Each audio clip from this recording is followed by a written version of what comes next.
Good evening, everybody. Have you ever met people who complain every day about, I don't know, okay, about their job or their lives, but, however, want to be safe in their own comfort zone? Is stability the right choice?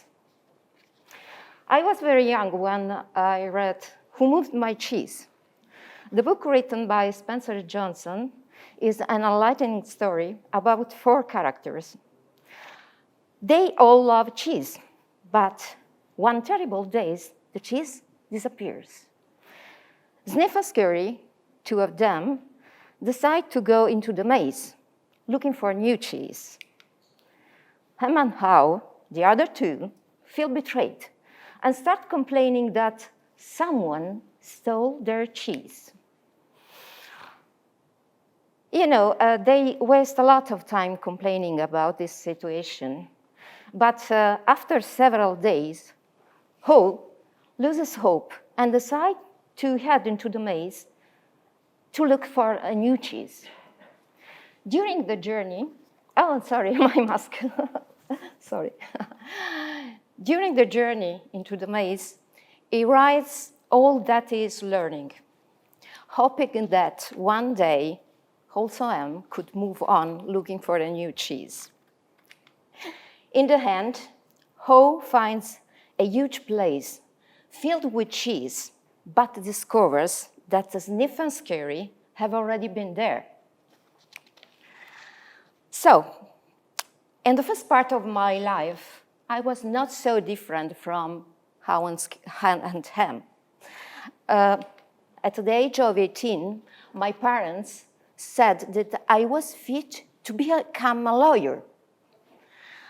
A notable job, very suitable for a woman. Actually, legal subjects were not my cup of tea. I was rather passionate about writing story, about traveling abroad, and also willing to observe and to understand the world changing around me. I wanted to become a journalist. But Mom and Dad said, becoming a journalist is very difficult without having a support of a newspaper's director. It's an unstable job, too dangerous for a quiet girl. So, sad and disappointed, I choose a compromise to satisfy my family, and I enrolled myself in political science instead of law. But I felt guilty and miserable for years for not having at least tried the faculty of journalism. But what I consider a wrong choice helped me to clarify that I would never reached the peace of mind if I had been obliged to win the goodwill of a newspaper director who was only worried about grabbing the eye of readers with sensational headlines. Once I accepted the truth about myself, I started to explore new opportunities. So I left my family, I left my friends, I left my town to attend a master's in international trade in the north of Italy. After the master's, I won a public competition in a public organization supporting the cooperation between Italy and other countries. Finally, I had the job I dreamt of, but after 5 years of complaining about my choices. So, that is the happy end of the story. Not at all. In the past, the life was divided in 2 parts, period of learning and period of working. But today, what we learned a few years ago will soon become irrelevant, and in this way, you risk to be left behind. The world has already changed in the last 2 or 3 years. Let's talk about COVID.